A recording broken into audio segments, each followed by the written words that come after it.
Secretary of Education 2010 to 2016. Our panel will be moderated by Satrusayang, Managing Editor, Asian News Network. Let's give them a big round of applause.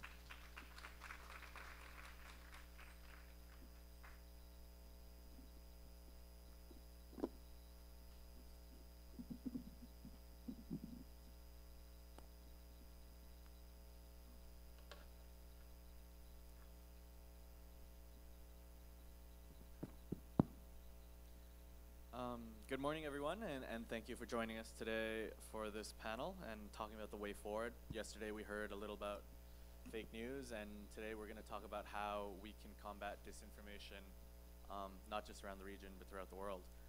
My name is Satrusayang. I am the managing editor of Asia News Network. For those that don't know, Asia News Network is a coalition of 22 newspapers across Asia. We're very proud to have, as part of our network, the Inquirer, which is a valuable partner. And I'm pleased to be joined today by Brother Armin and Father Jett. For those that don't know, Brother Armin is the head of the De La Salle schools and was the Secretary of Education from 2010 to 2016. And Father Jett is president of the university we're at now, Ateneo de Manila, so thank you very much for having us. And was on the head of a climate change panel, which is also something that's been disinformed, shall we say, over the past several years by competing factors around the world. So I want to start off today by just inviting both men to speak about how disinformation affects them as school administrators and what they're trying to do within their individual institutions to move forward on this topic. We'll open with you. Well, let me preface my remarks by confessing that I came here also to learn, because I've not really given this serious or systematic thought. So these are just reflections of mine, God and Armin, and I hope you'll just react to some of these things that I will share. I really know about lying just from the confessional, you know. But it's been worrisome for us educators because, well, we try our best to establish a meritocracy, right? No cheating allowed, etc. And we see the corruption or the pollution of the environment, and it is really something to be concerned about. What do I want to share? Well, I think yesterday you've grappled, you've wrestled with this phenomenon of black propaganda or fake news, and it's really unprecedented, right? This technology, the internet has really enhanced the amplification and dispersion of lies, so that's a given. I think lies have a way of compounding themselves, while the truth is unadorned, the truth is simple, the truth is just one. Lies can be many. So again, here you see the asymmetry already, and how difficult it is to handle. I would say also that, well, something about the psychology and the politics of the dark. You notice that, well, in terms of psychology, we tend to believe more in ghost stories, right? Actually, I haven't heard an angel story in a long while. When it's dark, when it's macabre, when it's well, perverse, there's a prurient, I don't know, almost a predilection towards these things. In terms of politics of the dark, what I mean really here is if I've seen the narrative, you've seen all the narrative of that seeks to convince us that we're really bad, that we are a bad people. There's a lot of badness around, and a politician who would want to be a dictator, who would want to order things, will present himself or herself as a savior, as a messiah, because we're so bad. And the only way to straighten that badness is for power to take over. Another phenomenon that we grapple with in academia is the loudness of the outlier, whether you are from far right or from far left. You are an outlier, but then all of a sudden these days your voice is loud. Words are cheap. In Tagalog, we say a cheap word is mura. Because there is a lot of them being hurled in the public square, profanities that have vandalized our spaces. So an educator will be concerned about this culture. It's not just a culture of physical violence, it's cultural violence. What do we do? Besides, I have no solution. Maybe this is just towards a solution. Well, perhaps we need to, in response to cheap words, perhaps we need to recover the power and value of words, oral and written. That's why I like the film Respeto. It's about a rapper, actually. And the literary foil to that movie, to the rapper, was the balagtasan, the traditional poetry in our culture, and how these two worlds were not colliding, but were actually challenging each other. I think we need to do something about that in academia, at least. It's where we learn to first speak, or where we first learn to write, the school. So I think we may have to look at that. We need to create spaces, what I call public squares, for meaningful conversation, where faces are seen and tones are heard. The internet is not a space for a conversation, as you know. We need this face-to-face encounter. So we need to create those spaces more. There's a nice article in Mashable by Carissa Bell. She says, can we do away with the like button? I know that's a wish list. That's never going to happen. The like, like with the thumbs up. And she says, and I quote, "The like has become the currency of carelessness, a way to show we approve without being deeply invested. In many cases, it covers for a lack of attention. It helps fake news propagate. It discourages meaningful conversation, encourages shallowness, and exacerbates the most psychologically damaging effects of social media. If social media addiction is the disease of our age, it's difficult to think of a feature that feeds that addiction more than the thumbs up. Pressing it repeatedly like a rat in an experiment, we feed our innate need to be noticed." Unquote. I am also complicit there. I tend to look at my likes. In response to the loudness of the outlier, I think we need to strengthen the middle voice, the silent middle. Lastly, in response to the psychology and politics of the dark, we need to look at, or mine and tag those sources of hope, sources of trust and conviction. What are these? Stories. Stories of light. Angel stories, not ghost stories. Not stories that scare, but stories that hearten us, that give us heart, versus these zombie narratives. Fables, parables that tell the truth. We need to encourage people who are known and trusted to be disinterested, to be unswayed by the tides and the fashions of the times. We need to form more of them. Just to give an example, Father James Martin,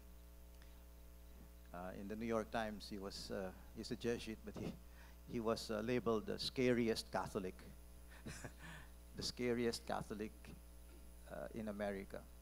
And he wrote a book called Building a Bridge, and it's about reaching out to LGBT Catholics. And of course, he's been trolled, he's been disinvited, etc. But he says in that article cited that Catholics who've come to him have actually told him that he, through his book, he has given them some comfort, even if he's been being persecuted by all sorts of people these days. Anyway, he says, I'm at total peace. I really am. An ocean of hate online is really wiped out by just a few tears from an LGBT person, unquote. Let me end by just saying, well, Armin and I were just talking about this study. I think, is it Jonathan Ong and I forget now from Salle and Leeds and Massachusetts, right? Where they showed that this is more than just a personal, individual thing. This information thing, it is a structural thing, and therefore we need to be wide-eyed, innocent as doves, yes, but need to also be wise as serpents. Wise as serpents to be able to grapple with this structural, systemic menace, because there are architects that make this possible. This whole architecture of disinformation. Sorry, it took long, but just some reflections. Maybe Armin, you can disagree. After all, you're from Salle. You can. Well, I may not have the faculty for it, but I'd like to give my Jesuit brother his absolution for his confession. Only because I am in the same boat. I was reflecting on how do we deal with this information, and the perspective is really church, at least our perspective, church and academia. Unnecessarily, my reflections move from the thumbs up like button to a fist bump. And that's only because of the recent ranting of our president. I could not help but look at what we're dealing with as disinformation from the perspective of the architecture that allows fake news and lies to become part of the truth. And so I was moving away from just fake news into the context that we find ourselves in the Philippines. And I think first off, it's really beating our breasts, those who are in the academe, those who are value formators, those who are in the church, who even attempt to imagine that we can influence rightly the next generation. And our institutions have been there for years, for decades, for centuries. And I think the first step is to acknowledge our fault and to go through some real serious soul searching. And here I invite media practitioners to join, because we will not be in this rut unless we are all part of it.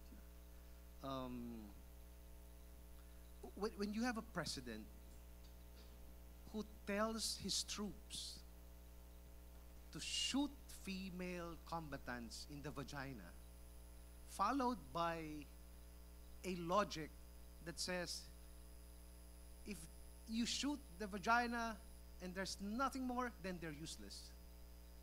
And you have an audience that applauds, or at the very least keeps quiet,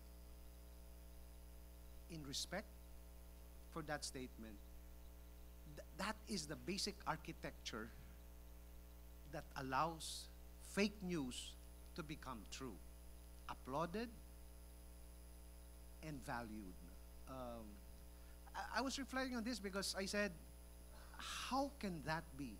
How can a culture that I have grown in, and it's not I'm not convent bred. I've been in the streets. I know people, but I know my sinfulness, and but when the Filipinos whom I thought I am part of and whom I think I know just takes shooting the vagina as part of a culture that we accept, I have no answers and I will not give you absolution. The spokesman looks at that pronouncement and says, lighten up. You're OA. That's just a joke. I cannot accept that, but people do. My fellow Filipinos do. Women do. And so we have created this architecture where an emperor walks in front of us with no clothes. And either because we're afraid of power, we are too subservient to power, we forget who we are, and we take that on. I think the fist bump is the basic architecture that allows fake news not only to flourish, but to be regarded highly and valued. It's not one person. It's every single one of us saying the problems of the Philippines can be magically addressed by one strong person. And the stronger this demigod is, the more magical that solution. I don't have to do anything. Maybe at the very least, I click the like button and therefore leave it to him. I will just be an audience in this wonderful journey called progress and change. And I have no answers. I really have no answers, except to say that I and every single one of you here are part of this architecture because we have allowed it. Well, thank you for beginning the day on such a somber note, but perhaps that's not necessary. I would take heart in the fact that I am Thai, and if this panel were happening in Thailand, well, this panel wouldn't happen in Thailand. So you've got that going for you at the present moment. I thank you both men for their opening remarks. Disinformation is obviously something that is a problem here in the Philippines. But I'd like to say that the strongman problem, that the disinformation problem is not just limited to the Philippines. We see it even in the developed world, in the United States, where the President of the United States can say whatever he wants. His party will go along with it without questioning it, no matter how morally corrupt those statements might be. So even in the developed world, disinformation and morally bankrupt statements can go and get a pass. However, I feel like in our region of the world, in the developing world, when there is a campaign of disinformation, when the architecture is there where disinformation can spread, it's much more corrosive and much more damaging because our institutions, our constitutions around the region, our courts, our systems of checks and balances are not as strong as the developed world. We're still in the infancy of our development in terms of politics, in terms of social development, where how can we withstand the onslaught of disinformation and fake news? One solution, and everywhere I went in my capacity as a journalist, the places that are most immune to disinformation and fake news are places of higher learning. Places where people are taught not to just question what they're told, but question how to think. Now, as presidents of two very reputable universities, and as a former Secretary of Education, and as someone who is on a climate change panel, what kind of environment do you have to foster within your institutions to strengthen it to the corrosive effects of fake news? What are you doing here at La Salle, at Ateneo de Manila? What steps are being taken? Well, we're doing this, aren't we? That's a very good point. So we hope to, in a sense, this is a public square. So we hope to create more of these spaces where we can actually see each other eye to eye. We do have, at least at the Ateneo, we have this talab. We have a program where it's an alternative class day where various issues are tackled, so not necessarily the books. And it's very important to remove the insulation, really, of the academe as well, right? Because the academe can be pretty much an ivory tower. One thing good that's going for academe is we're supposed to do, we're in the ministry of thinking, right? Thinking ahead, thinking for people, thinking now, thinking of the things that are happening now. And yet in a post-truth era, we are learning that it's more than just logic or reason that really moves people or sways public opinion. Emotions, personal convictions play a big role. And so for us, we think that transdisciplinary work is vital. By transdisciplinary, I just don't mean interdisciplinary work, that is work among the disciplines, but the disciplines actually opening themselves to civil society, to government, to private sector, to beyond the disciplines, so that we are enriched as well in our thinking or in our research.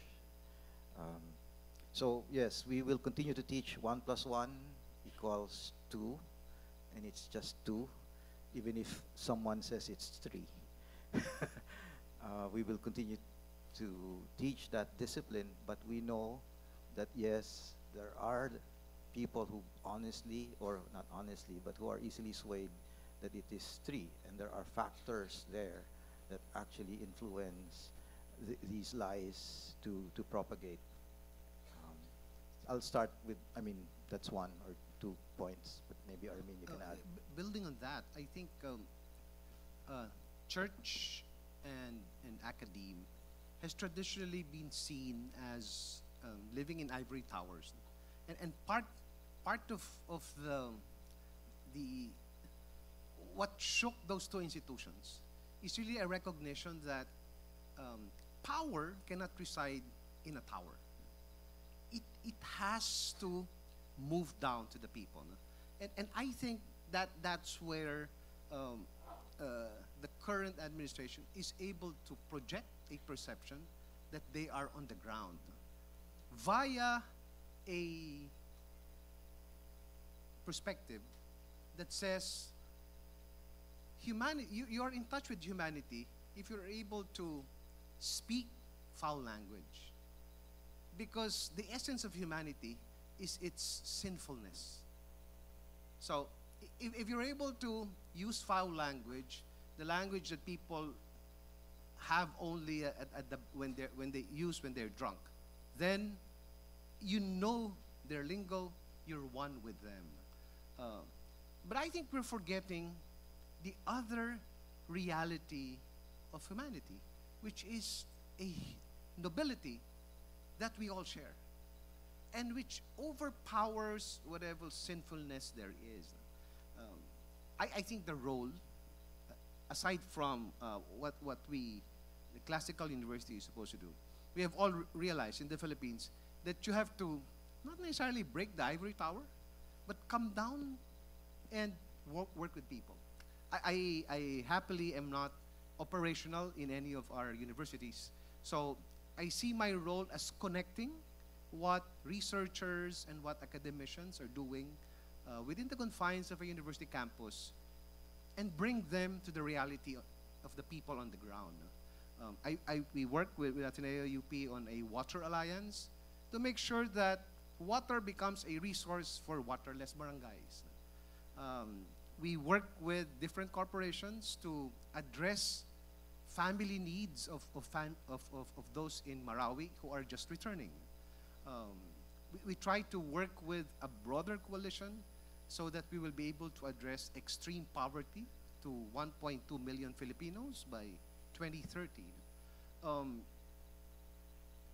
Part of the role, I think, and the reflection is, truth is nice, but what for? And I think that's what people are asking nowadays. Truth for what? The purity and nobility of truth must mean something for a hungry person. And I think that's where the universities and the church will have to address the actual needs of people. Not necessarily speak their foul language. Yes, that's part of humanity. But there is another deeper need, and that is walking with them in their suffering. During that period when they are in tears. And I think in Filipino we call it malasakit. That has been abused by campaign managers, PR professionals, and politicians with nice photos of someone in power embracing a kid or somebody who's poor. But the essence of that should not be lost. That those of us who are working for truth must recognize that today it's really truth for something. It must mean something concrete for the people on the ground. And I think that's the challenge for us in academia and in the church. Thank you for that answer. You mentioned something that was quite poignant to me, which is the fact that this administration, under the current president, has a way of reaching out to the very grassroots of society and sort of instilling the notion that they are there, that they're part of the people, that they're of the people. I feel like throughout the world, when there is a campaign of disinformation, the people that tend to be left behind the most by those campaigns of disinformation are the poor, are the people who lack access to education, who lack access to information. How would you go about approaching these problems when they're the disenfranchised, the poor, are the most easily swayed, but they're also the ones that are most affected by campaigns by strongmen to sort of win them over to their favor?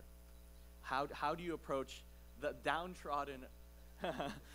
Let me rephrase. How do you approach how do you educate the downtrodden of society to say that perhaps voting a certain way or believing certain lies is not actually in their favor?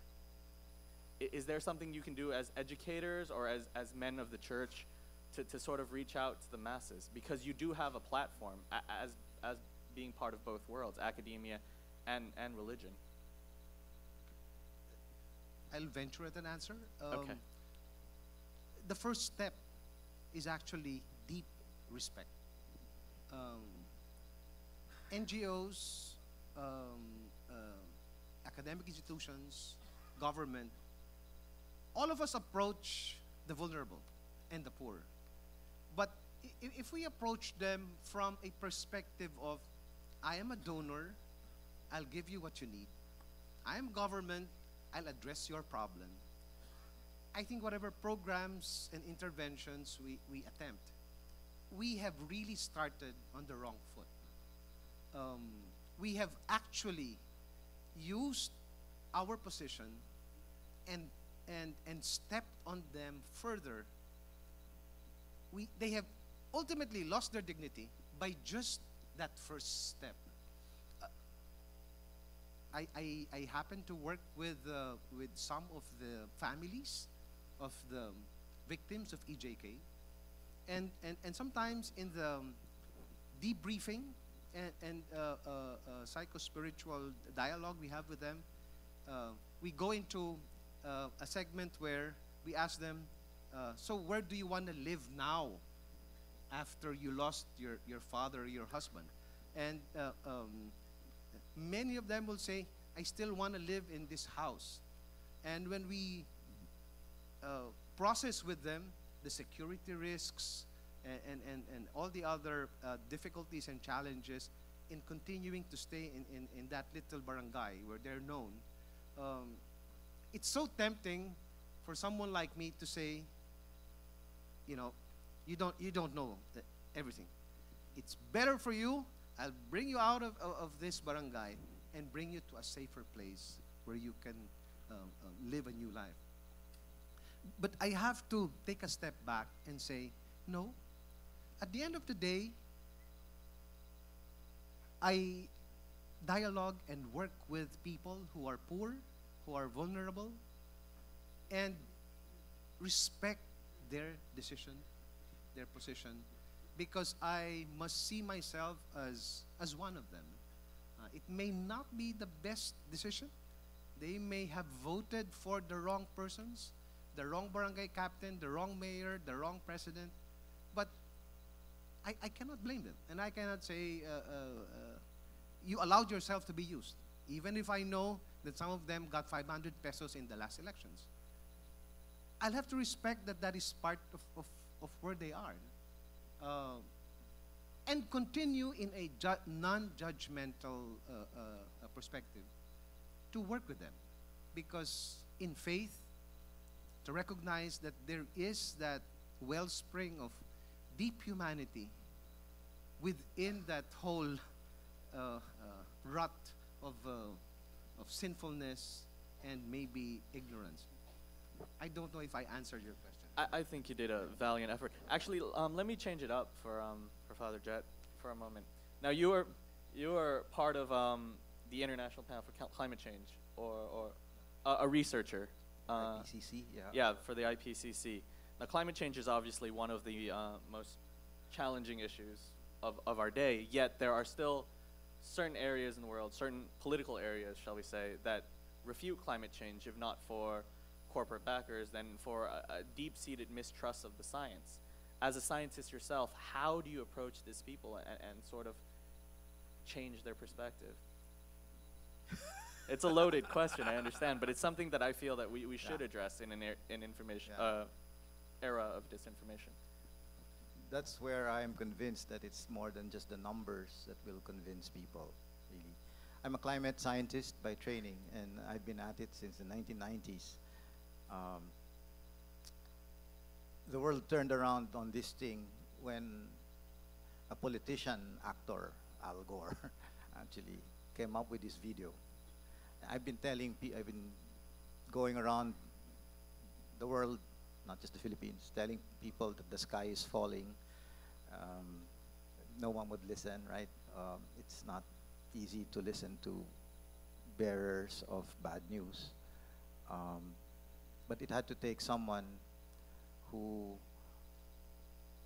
looked at the human side of the issue and talked about his son or his child. And there I saw the power of communication. So when I deal with climate skeptics, and there are many, first I recognize that what makes these lies powerful is really, resonance. Sorry, it's a physical phenomenon, but that's what makes for echo chambers, right? You really, when people reinforce your belief, however misguided that belief is, you tend towards that group, and therefore I'm sort of optimistic though that is now a quiet, well, at least a subdued minority, the skeptics. But again, here you will see that it is really post-truth, that emotions and other things come into play.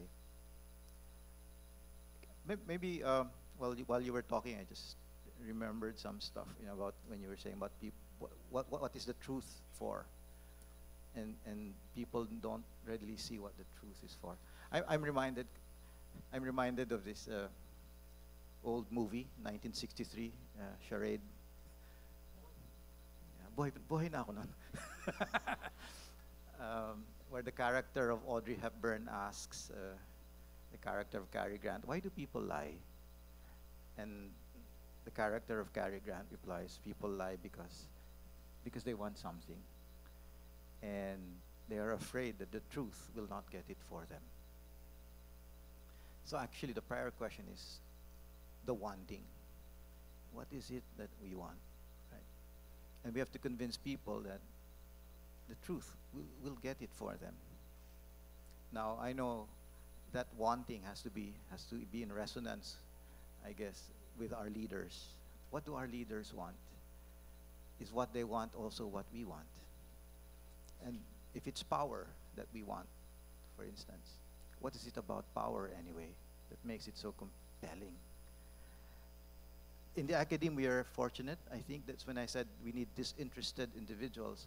I'd like to believe that the academic or the person who's in school is disinterested, is not easily swayed, and is intellectually honest, will be aware, or at least will seek to be aware of his or her own prejudices and lenses that color his or her view of the world.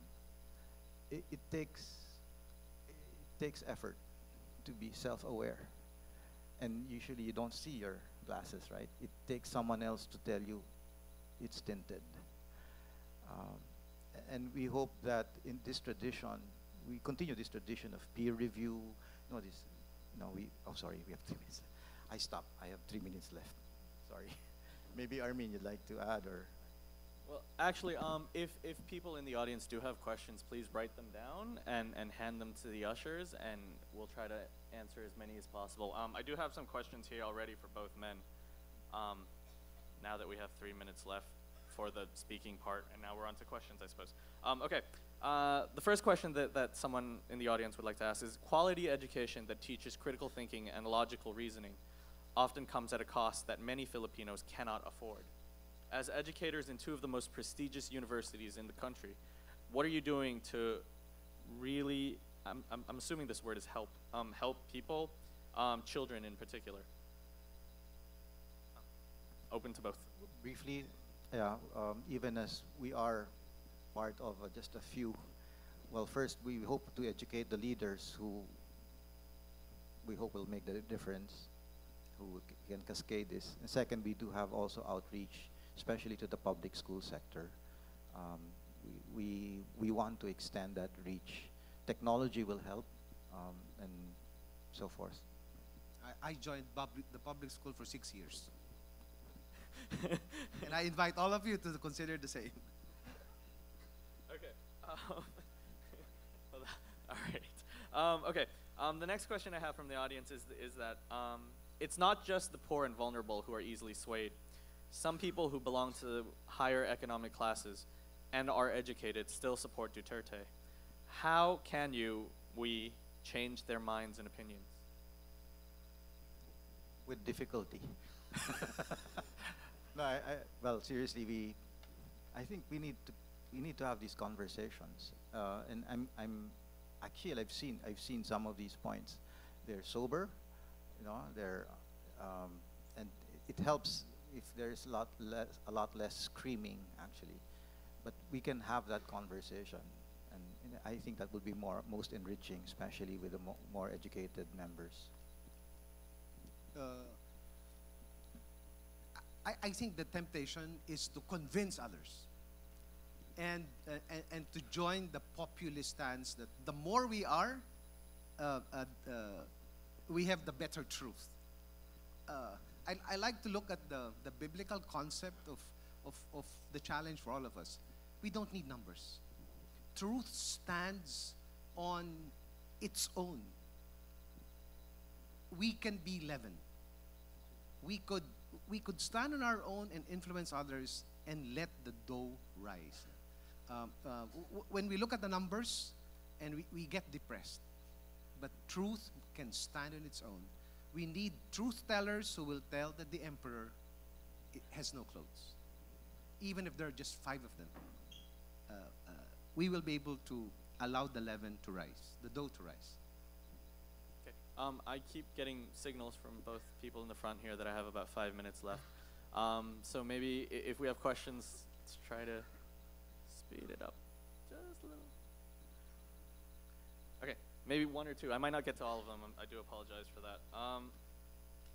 Okay, here's one.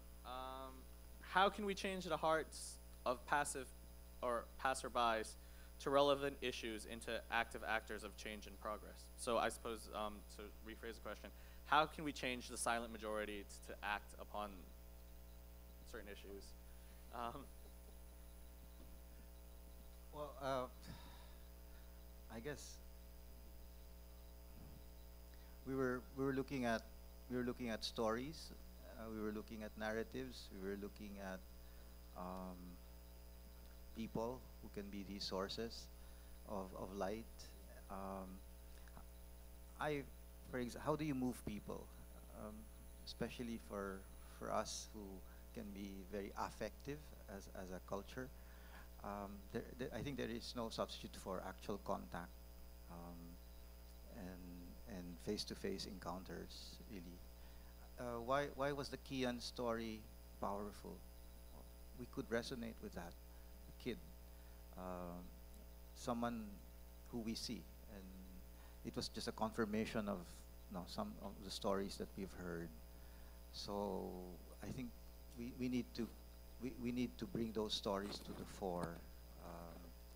I know that it's difficult; it's easier said than done. But that's why. Okay. All right, we're gonna try to speed through this. It'll be a speed round. What are your thoughts on revisiting the guidelines for journalists in order to emphasize the need to demonstrate not only sensitivity but also empathy when they give a voice to the downtrodden? I don't know if that's a question for both men. As the editor of the foreign coverage for 22 newspapers, let me try to answer that quickly. I think politics by nature is divisive. There's always going to be two sides to everything, and there's always going to be people who don't always agree. The most important thing when we're trying to create a dialogue, to enter a forum like this, is to sit with the people we don't disagree with and have a conversation with them. That creates empathy, and that slowly builds over time. The job of the journalist is to not always present truth, but present both sides in an empathetic way, and to sort of understand where they're coming from and why they got to the side that they did. And in presenting those viewpoints, maybe we somehow move towards the middle instead of just staying on the sides. Hopefully that was quick enough. Okay, let's keep moving. Duterte supporters are saying Duterte is already there. What choice do we have? He is good. Give him a chance. How do we answer this? Well, he's still in power. I am not anti-Duterte. But over the past 1.5 years, I have seen not only how power has consolidated and has allowed dissenters to be silenced. And once you have that basic architecture, then you don't only lose a political party. You don't only lose a government program. You actually lose and erode the soul of the Filipino. And I'm searching for, where is our soul? It's gone. It's been eroded. We're not a nation anymore. And I think that's where we should be focusing all of our efforts. It's not a political move. I'm not a politician.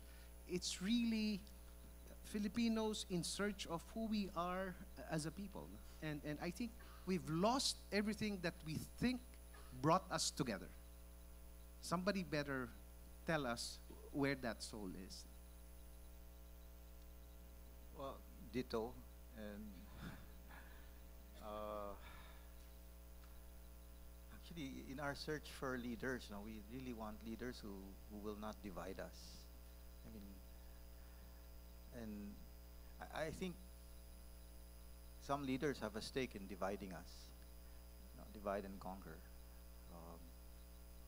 Or duobus litigantibus gaudet tertius, as my history professor used to say. When in history, he's learned when two fight, the third will profit. And so, well, anyway, I just wanted to affirm what you said. We're not politicians here. And there are a lot of good things that are happening actually in this administration. If you look at the economic stuff that's happening, I'm not an economist, but we're worried about the culture that's being created. Really, it's dangerous. It subverts us as a people. It divides us.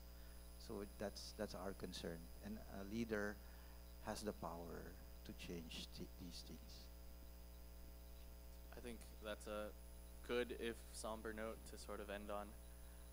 I thank both men for being here, for hosting us as well. And I think what we can take from this conversation is something that both men touched upon, which is the way forward in fighting disinformation is not only truth and dialogue, but also compassion. To not just be Christian, but Christ-like. Thank you all for attending this panel. Please stick around for the next one. Give both men a round of applause. Thank you very much to our panelists and our moderator. At this point, ladies and gentlemen, we'd like to invite students who might be interested in learning how to create an app to fight fake news, to the amphitheater.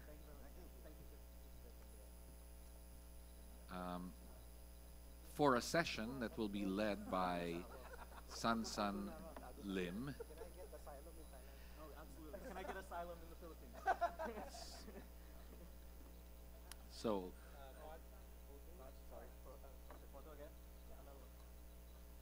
the panelists for that particular session will be San Lim, David Panelo, and will be moderated by